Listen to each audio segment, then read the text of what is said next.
Hello everyone, it's Lazy here and welcome back to my channel. We're going to be starting something new today and it's called Lazy Reviews. As the name suggests, I'll be reviewing games and giving my honest opinion on the good, the bad and the ugly. We're starting with Ghostwire Tokyo, which was kindly gifted to me by Bethesda and Black Twitch UK. So without further ado, let's get into it. So, Ghostwire Tokyo. It was developed by Tango Gameworks and was published by Bethesda. It's a supernatural first-person action-adventure game that takes place in the Shibuya Ward in Tokyo, Japan. All the citizens have vanished due to a mysterious fog that has engulfed the city. We play as Akito, who was protected from the fog by the spirit of a detective named KK that has inhabited his body following a motorbike accident. As Akito, our goal is to find our sister, reverse the vanishing, and find out who's behind it. Along the way, Akito must fight monsters from Japanese folklore known as visitors, using supernatural abilities acquired through KK's symbiotic relationship with us. Let's start with world building. As mentioned before, we're in the Shibuya Ward, which has been beautifully modelled in this game to such detail, it's nothing short of a visual spectacle. The nighttime aesthetic looks fantastic with the bright lights and colourful billboards. The rain only adds to the atmosphere and overall feel of the game. The horror and creepy aspects where rooms shift and glitch, footprints appearing on the floor, doors randomly opening and shutting, and eerie voices down the headset all positively add to the unique overall experience. Apart from convenience stores and the story and side mission buildings, the rest of the buildings are all locked off. This keeps you grounded and on the street for exploration. Should you wish to take to the rooftops, some buildings have staircases that run from the bottom to the top. However, the main way to ascend buildings is by grappling to the rooftop using beings called Tengu. They are positioned on most rooftops in the city and provide an easy way to access collectibles and other goodies. One thing I dislike about the Tengu are their inability to be quiet. As you traverse the city, you will be plagued with the sound of the Tengu screeching, which was made unnecessarily loud in an attempt to draw your attention.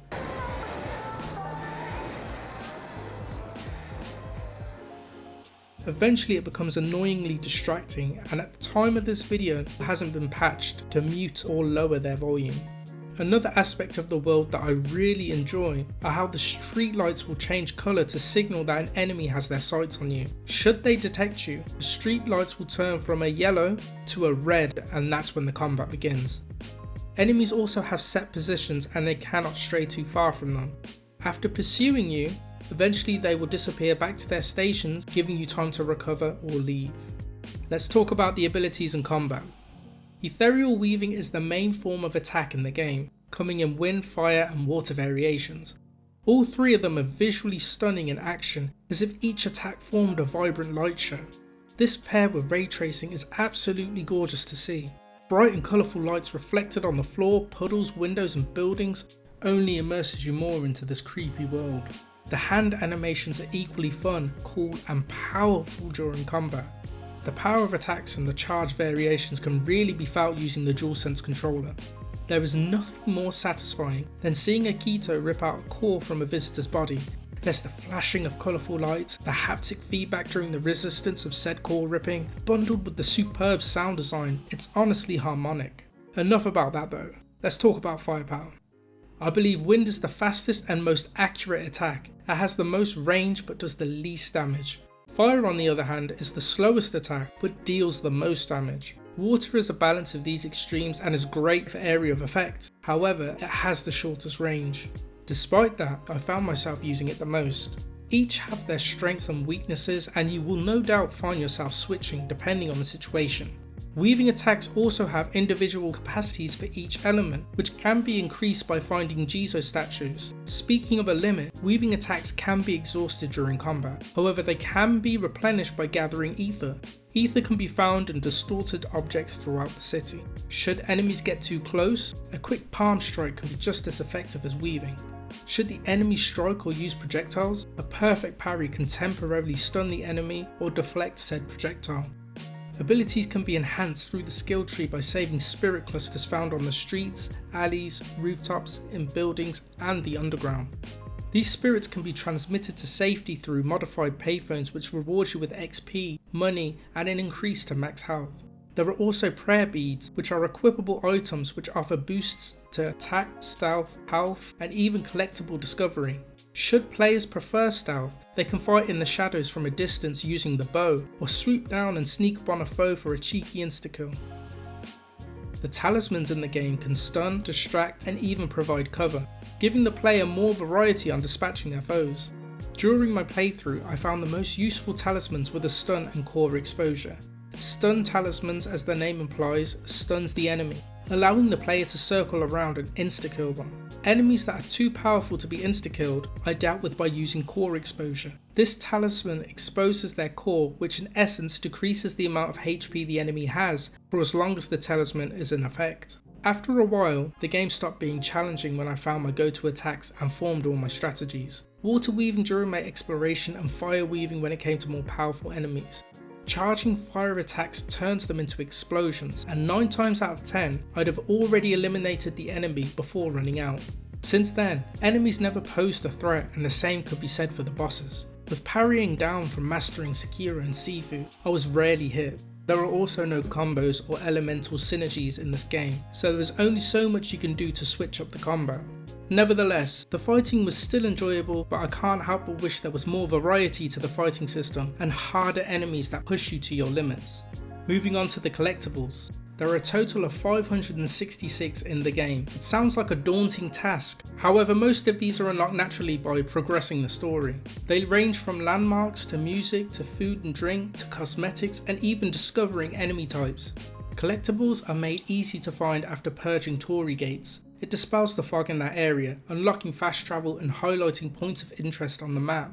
The map itself is extremely useful as it comes with filters you can apply to hide found collectibles. This declutters the map, allowing you to focus on discovery and exploration.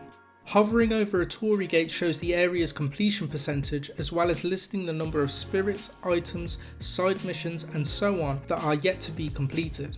Using the ability Spectral Vision highlights enemies and collectibles in a given range, and when paired with certain prayer beads, can direct you to said collectibles via a guiding light.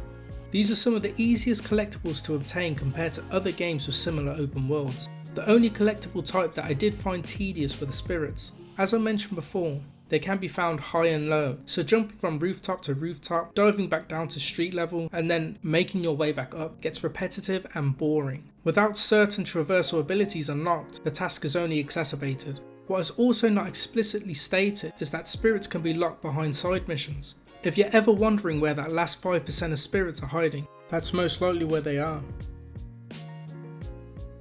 The story is comprised of 6 chapters, which in total takes about 15 to 20 hours to complete.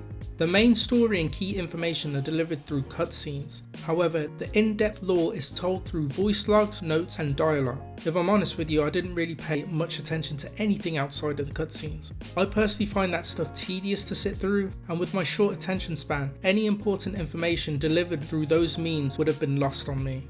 Moving on to the side missions. After a while they became repetitive. I also found myself skipping the dialogue as I just wanted to get it done and move on to the next. What also didn't help is the fact that the NPCs all have that same blue spirit form with no distinguishable features. This prevented me from forming a connection to them, and with no connection meant none were memorable. The one side mission I do remember is the NPC stuck in the toilet, and that's only because it was such a bizarre story. Now, taking into account all the side missions and collectibles, this pushes the total gameplay time somewhere between 30 and 50 hours. Should you wish to 100% the game before completing it, I recommend playing up to chapter 4 as most of the open world is locked off up until that point. Speaking of completing the game, if you wish to avoid spoilers, skip to the time ahead. So, after completing the game, it will reward you with the Spirit Transmission Prayer Beads. These prayer beads allow you to collect and transmit spirits immediately without the use of a payphone. This is extremely beneficial, allowing you to continuously hunt for those pesky spirits without breaking momentum. However, should you 100% the game before completing it, this endgame item becomes redundant. So I personally recommend completing the game and then 100%ing it. Don't worry, nothing is missable. After completing the game, it puts you back at the start of chapter 4. We have 2 protagonists, Akito and KK. As they now share one body, they have to combine their efforts and learn to communicate and synchronize to achieve their goals. This would have been interesting to explore in depth, especially their difference in ethics and what drives them. There is a recurring theme about family, which is indeed used as the foundation of their understanding and respect of each other. However, as I mentioned before, there are only 6 chapters in the game, which in my opinion wasn't enough for them to develop and grow as characters. Their backstories are established, but not expanded on. Their emotional journeys are touched on, but never in a way that's complex or meaningful. Even at the end when it's supposed to be emotional, I felt no connection to the protagonists because they were never truly fleshed out. Now if you were thinking, if this is how it is for the protagonists, what about the supporting characters that get even less time to develop? It's best not to get into it. Moving on, let's talk about our villain. So, what makes a good villain?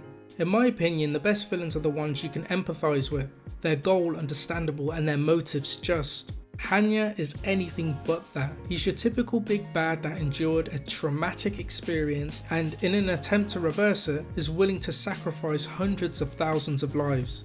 This could have been different had he have been a charismatic and calculating character that lent into his insanity brought about by his relentless pursuit of undoing this traumatic event, that he finally had to let go of his humanity and resort to such damning methods. However, this wasn't the case. Hanya was so generic that when he was on screen, he says so much but at the same time, a whole lot of nothing. He's been made to be mysterious and threatening, yet when all is revealed, the payoff is so underwhelming. Not one part of me is rooting for him, and if anything, I just wanted to take him down quickly and put an end to his nonsense. In my opinion, he isn't a very memorable villain, and with the game already lacking development in all its characters, the story alone could not carry this game. So, my verdict. Overall, Ghostwire Tokyo is a very enjoyable game. The world is beautiful and the devs made every effort to make this game immersive. The horror and creepy aspects were handled with care, the art, lighting and sound direction was spot on. The fighting is fun but doesn't do anything groundbreaking. The collectibles are easy but some tedious. The story and characters are lacking and could have done with more polish. However, I would still definitely recommend this game and would gladly welcome a sequel should Tango Gameworks give it the green light. And that concludes the review. I've been Lazy and you can follow me on all platforms under the handle TheeLazyGamer. I am most active on Twitter, so I'd appreciate a follow there. I also encourage you to join my Discord server as that's where all my gaming and streaming related news goes. I also host watch parties every Sunday where we watch the latest movies and series together as a community. All are welcome and I hope to see you there. For now, take care and goodbye. Bye!